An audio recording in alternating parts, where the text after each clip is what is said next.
Hi everyone, I'm Eric from Lonesome Reader, and this is the second part of my January reading wrap-up.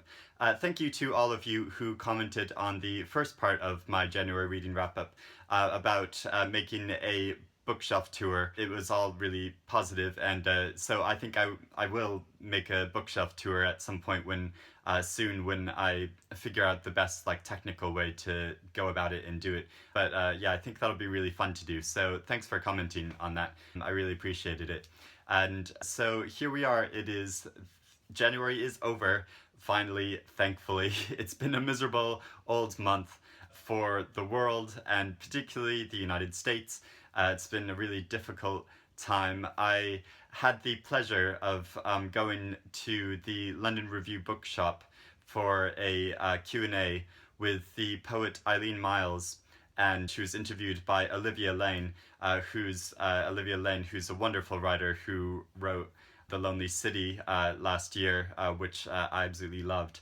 And so it was wonderful hearing them talk, and Eileen Myles gave this great sort of alternative inauguration speech because she ran for president herself, but obviously, unfortunately, didn't win. But it would have been wonderful if she had become president. But I want to give you a snippet of that inauguration speech because it's really fun and interesting. So here, watch this. To be female, to run and run and run and not see any end in sight, but maybe have a feeling there's really no outside to this endeavor, this beautiful thing. You know, we don't have a single female on any of our bills. And what about two women loving, or even more? A lot of women, a lot of money. Is there a message that I fail to receive that the face of woman cannot be on our money? And what about the house I just won, that white one? So that was a really wonderful and heartwarming event to go to on the night before the inauguration of the new president of the United States. And it was particularly wonderful because the writers Deborah Levy and Ali Smith were in the audience too, and I got to chat to them all after, and it was just a really nice community event. I love going to readings like that, where you feel like everyone in the room is really together and connected, and just a nice warm fuzzy feeling. So on to the books that I read in the second half of January. I completed reading 4 other books, the first of which is Swimming Lessons by Claire Fuller, and this is published by Fig Tree Books. This is Fuller's second novel. Her first novel, Our Endless Numbered Days, I loved. It's a beautiful and chilling account of a father who abducts his daughter after he and his wife separate, and the consequences of that. And it's a great novel, and so I was so excited to read her second novel, which is excellent and different in a really fascinating way. In this novel, a woman named Ingrid disappears from her family one day in the 1990s. Many years later, her husband Gil finds letters that Ingrid wrote to him, and tucked away within the pages of books around their house. He's a book hoarder, and so they have a huge amount of books. And in these letters is an account, a really straightforward, emotional account of their marriage, their tumultuous marriage. Gil and his daughters, Flora and Nan, still feel the loss of the mother many years later, particularly because they don't actually know what happened to her. She might have drowned by swimming in the sea, or she might have just walked away and left them behind. They're left in this state of not knowing. So I think this is a really engaging and clever novel that movingly portrays a woman's dilemma and also the long-term effects of grief and guilt. Next, I finished reading Soul at the White Heat by Joyce Carol Oates, which is published by Echo. This is a nonfiction book, and I've been reading these essays on and off since this book was published last September, because it's largely comprised of critiques of classic authors and reviews of contemporary authors that Oates has written. It's the kind of book that you can pleasurably dip in and out of over a period of time. It's filled with fascinating insights into the writing process and also really intelligent and witty critiques of what she's read. Something which really struck me about this book is how passionate and engaged Oates is in what she's reading, which is particularly astonishing because she is also such a prolific writer. But she articulates so beautifully in this book her lifelong obsession with literature, and how she finds it endlessly inspiring.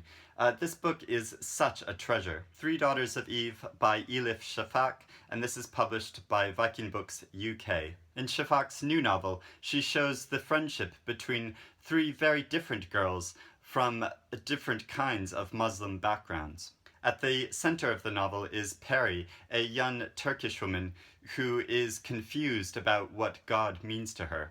The three young women meet when they're all studying at Oxford, and they're all taught by a controversial scholar named A.Z. Azur, who prompts his students to create a dialogue across different religious systems of belief. Many years later, Yuri has settled into a middle-class life in Istanbul, which is very different from the kind of life that she imagined for herself when she was an idealistic student. What happened to split her from her friends and professor is the question which is at the center of this really dynamic and intelligent novel. I think it's a novel that'll really appeal to fans of Donna Tartt's novel, The Secret History. It has that sort of same feeling of being enclosed in this academic environment of people who are really inspired and excited about ideas, but it doesn't have the murder part of Donna Tartt's book. So I really enjoyed reading this novel, and I have to say that a book about creating dialogue across cultures, particularly Western nations and Muslim countries. I read this in the week when citizens from several Muslim-majority countries were banned from entering the United States. It just made this book feel particularly relevant and urgent.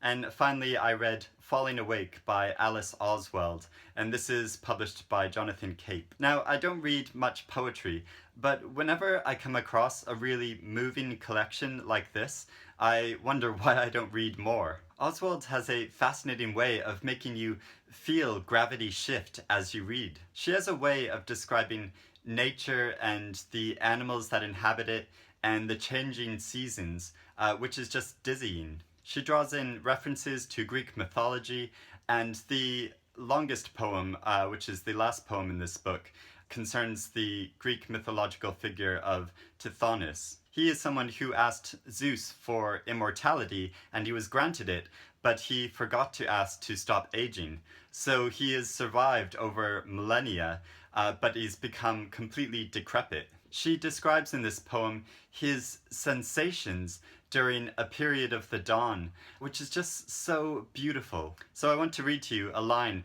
which really struck me. She writes, "The makeshift character that springs from speaking and looking on and letting everything pass, and then the loneliness of being left here, endless, lost to my lethargy, like a dripping tap."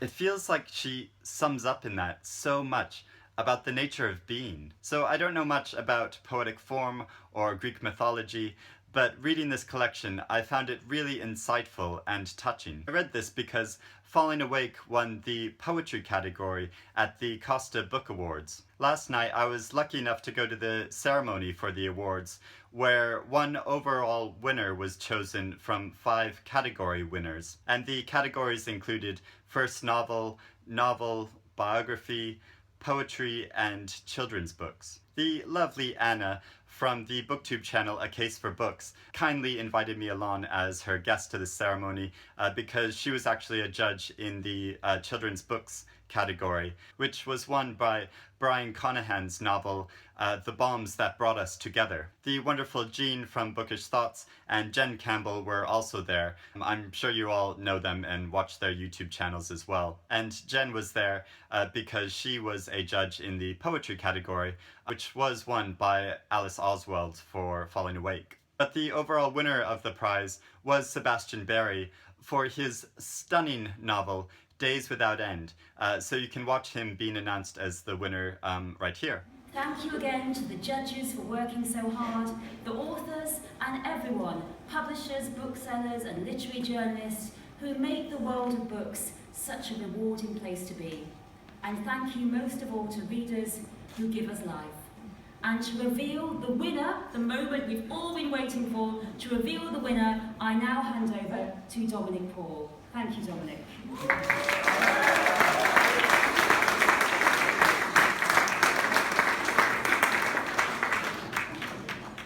So, the Costa Book of the Year 2016 winner is Days Without End by Sebastian. The night before, I'd been to see Sebastian give a very dramatic reading from the novel at the Irish Society of Literature, and on the night I had the privilege of being able to talk to Sebastian for a while about his inspiration for the novel. He dedicated it to his son, and interestingly, he also commented how he thinks Goodreads is such a wonderful thing, especially for authors to get a kind of broad overview of what the response is to their book, because he was talking about like 20 or 30 years ago, like an author had no idea what the reception of a novel was, except for maybe seeing a few people at a reading. But with Goodreads, he's able to get a like broad like overview and snapshot of like what people are thinking and saying about it. So that was a really fun event, and I feel really lucky that I got to go to it. And I'd really encourage you all to read Sebastian Barry's wonderful novel. So that is my reading wrap up for this month.